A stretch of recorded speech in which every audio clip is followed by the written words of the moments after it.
Hello bachcho, let's see this question. The question says that what does the shape of the given age pyramids reflect about the growth status of the related population? तो इस question में हमें दो as pyramids दिए गए हैं और हमें इन दोनों एज पिरामिड ये क्या रिफ्लेक्ट करता है, रिप्रेजेंट करता है, हमें वो बताना है। तो इस क्वेश्चन में जो की कंसेप्ट है that is regarding the status of population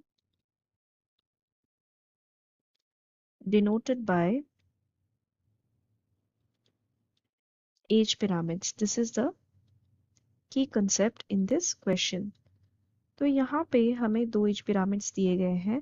जो ये नीचे वाला डार्कर साइड है that represents the pre reproductive phase या फिर pre reproductive population, that is the population that has not started reproducing yet. Okay, that is not reproducing yet. Okay, not reproducing. And ये जो a little less darker side है, this is the reproductive population, that is nothing but this population is actively reproducing. Actively reproducing. And जो white color में denote किया गया है that is a post reproductive population, that is nothing but these population have या this number of individuals have stopped reproducing. Okay, तो अगर हम first age pyramid को देखें तो फर्स्ट में यहाँ पे जो इस पिरामिड का बेस है यानी कि जो प्री रिप्रोडक्टिव पॉपुलेशन है ये बहुत ही वाइड है, वेरएज जो पोस्ट रिप्रोडक्टिव पॉपुलेशन है ये बहुत ही ज़्यादा छोटी है। इसका मतलब यहाँ पे क्या है कि इस वाले में डेथ रेट है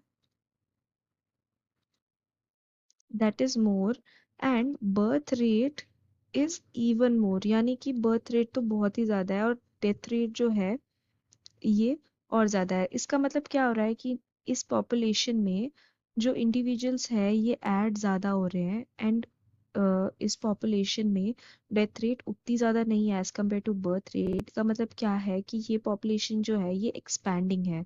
ओके, डेथ रेट तो अपनी नॉर्मल रेट से ही चल रहा है लेकिन बर्थ रेट जो है वो बहुत ज़्यादा हो रहा है। तो वी कैन से कि फर्स्ट वाला जो पिरामिड है दैट इज एक्सपैंडिंग।